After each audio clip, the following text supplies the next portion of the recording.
Bapak, Ibu, saudara yang dikasihi Tuhan, Shalom, salam sehat untuk kita semua. Apa kabar? Sehat toh? Wah, sungguh luar biasa, mantap. Kita akan membaca Alkitab, namun sebelumnya marilah kita berdoa. Ya Tuhan, kami mengucap syukur dan terima kasih atas anugerah dan cinta kasih Bapa yang kami rasakan pada saat ini. Sungguh luar biasa Bapa. Terima kasih, terima kasih. Bapa, kami akan membaca Alkitab dan akan merenungkannya. Berilah kami daya ingat yang baik dan berilah kami pengertian agar kami bisa mengerti dan bisa memahami apa yang Tuhan kehendaki dan kami bisa menyimpannya dalam hati dan kami juga bisa melakukan dan juga bisa memberitakan. Dalam nama Tuhan Yesus yang berdoa. Amin. Bacaan Alkitab dari Matius pasal 6 ayat 20 sampai 21.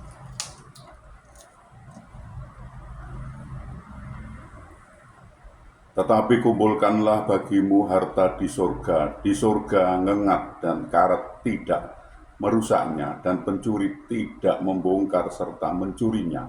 Karena di mana hartamu berada, di situ juga hatimu berada. Demikian pembacaan Alkitab. Terpujilah Kristus. Bapak, Ibu, Saudara, banyak orang menggantungkan harapannya pada harta kekayaan yang mereka miliki karena mereka berpikir bahwa dengan memiliki uang atau kekayaan mereka bisa mendapatkan apa yang diinginkannya. Tapi sebagai orang percaya kita harus belajar untuk tidak berakar pada apa yang kita miliki atau berpegang pada hal-hal duniawi. Untuk menjadi bebas dari harta benda duniawi bukanlah perkara yang gampang. Tidak semua orang dunia ini orang kikir. Bahkan banyak di antara mereka lebih dermawan dibandingkan orang-orang yang percaya kepada Kristus. Sementara masih banyak dijumpai orang percaya yang menggenggam hartanya begitu rupa, padahal Alkitab dengan jelas mencatat bahwa orang kikir adalah salah satu orang yang kelak tidak akan mendapat bagian dalam kerajaan Allah. 1 Korintus 6 ayat 9 sampai 10. Ada pula orang percaya kaya yang suka memberi, tapi disertai dengan motivasi yang tidak benar, yaitu ingin dipuji oleh orang lain. Tuhan Yesus mengajarkan, apabila engkau memberi sedekah, janganlah engkau mencanangkan hal itu seperti yang dilakukan orang munafik di rumah-rumah ibadat dan di lorong-lorong supaya mereka dipuji orang. Aku berkata kepadamu, sesungguhnya mereka sudah mendapat upahnya. Matius pasal 6 ayat 2. Kiranya benar bahwa di mana harta seseorang berada, di situ juga hatinya berada. Seperti bacaan Alkitab kita pada saat ini. Orang-orang kaya seringkali membanggakan harta yang mereka miliki dan hatinya pun terikat kepada hartanya. Bahkan harta tersebut telah menjadi tuannya. Seperti orang muda yang pergi meninggalkan Yesus dengan sedih hati karena tidak rela jika ia harus membagikan hartanya kepada orang miskin. Matius 19 ayat 16-26. Bukankah masih ada orang percaya yang lebih mencintai hartanya daripada mengasihi Tuhan? Lebih mengutamakan mengejar materi daripada mengejar perkara-perkara rohani. Adalah tidak mudah bagi orang-orang yang memiliki kekayaan berlimpah untuk menjalani kehidupan yang sederhana.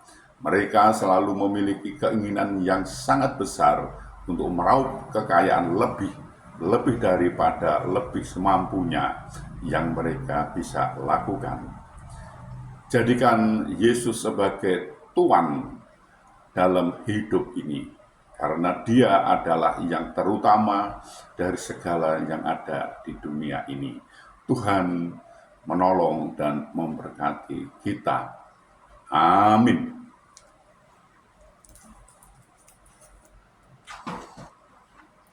Mari kita berdoa. Bapa di surga, kami mengucap syukur dan terima kasih atas kesempatan yang Tuhan berikan kepada kami untuk kami belajar tentang firman Tuhan. Berilah kami daya ingat yang baik dan berilah kami pengertian agar kami bisa mengerti dan bisa memahami, dan berilah kami daya ingat yang baik agar kami bisa menyimpan dalam hati dan bisa melakukan dan bisa memberitakannya. Tolong kami, Bapak. Bapak, kami juga berdoa untuk saudara-saudara kami, sahabat-sahabat kami yang saat ini sedang sakit, sedang ada kelemahan tubuhnya, mereka tidak bisa berbuat banyak karena sakit. Kami mohon belas kasih, Bapak, tolonglah sembuhkan mereka, Bapak, pulihkan mereka sehingga mereka bisa beraktivitas kembali. Bapak, kami juga berdoa untuk saudara-saudara kami, sahabat-sahabat kami yang saat ini belum bisa memenuhi kebutuhan keluarganya dengan baik. Mereka ada kesulitan masalah keuangan keluarganya, mereka tidak punya, Bapak.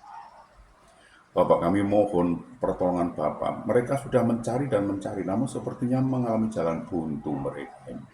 Kami mohon belas kasih Bapak, bukakanlah jalan baru bagi mereka, sehingga mereka mencari, mendapatkan, bisa bekerja, bisa berusaha, dan bisa memenuhi kebutuhan keluarganya dengan baik. Bahkan mereka bisa berkelimpahan dan juga bisa menjadi berkat bagi orang lain. Bapak, kami juga berdoa untuk saudara-saudara kami, anak-anak kami, sahabat-sahabat kami, yang saat ini sudah waktunya untuk berumah tangga, berkeluarga, namun mereka belum mendapatkan pasangan hidup yang seiman dengan mereka, Bapak. Bapak, kami mohon, mereka sepertinya kesulitan untuk mendapatkan pasangan hidup yang seiman dengan mereka, Bapak.